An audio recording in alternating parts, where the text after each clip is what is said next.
get onto the English Premier League, ladies and gentlemen. After the climaxes of last weekend with the finishes that happened, it was nothing more than fascinating.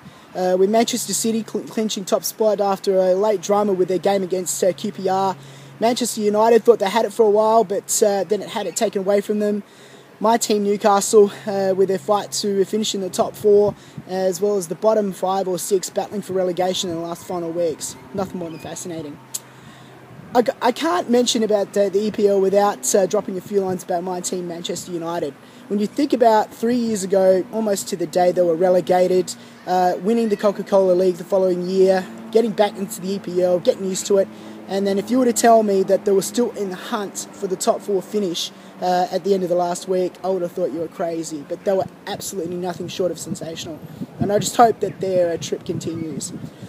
But anyway, to those that feel that they missed out on this, you needn't worry, because in 3 short months it all starts all over again. So everybody get on it. I hope it grows. Well, it was probably massive in England, but around here, around my circle, I hope it massively grows, because just behind the AFL, it's becoming into the most intriguing sporting competition on the face of the earth. Congratulations to Manchester City for the first time in 44 years winning the crown. Fantastic. And speaking of first times, it's time for You're a Muppet. You're a Muppet.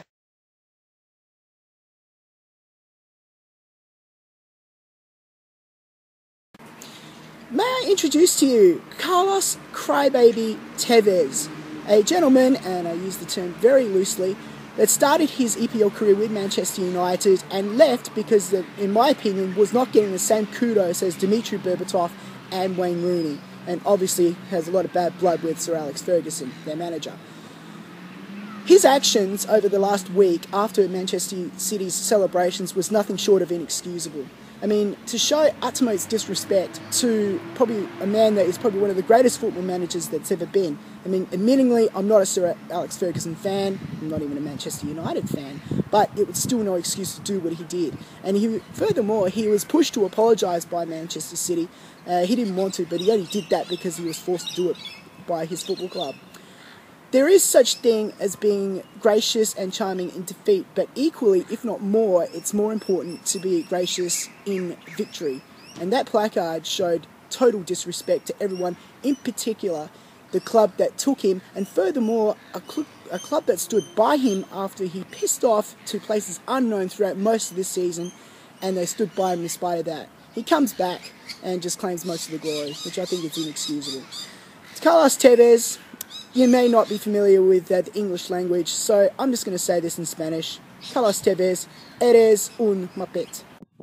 Now, before I go, I've been receiving the odd word or two about this channel, about how they enjoy it, so thank you to those that have given me some good feedback.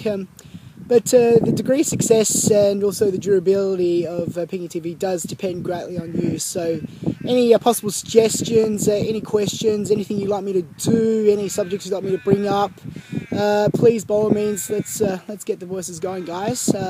Please put like on Facebook if you haven't already. I would love to have many people as possible, but in particular those that I actually don't know, because the majority of the people I do know at the moment that are actually on the Facebook page. So let's get around it. Hope to see you soon from the awesome suburb of Williamstown. I bid you goodbye.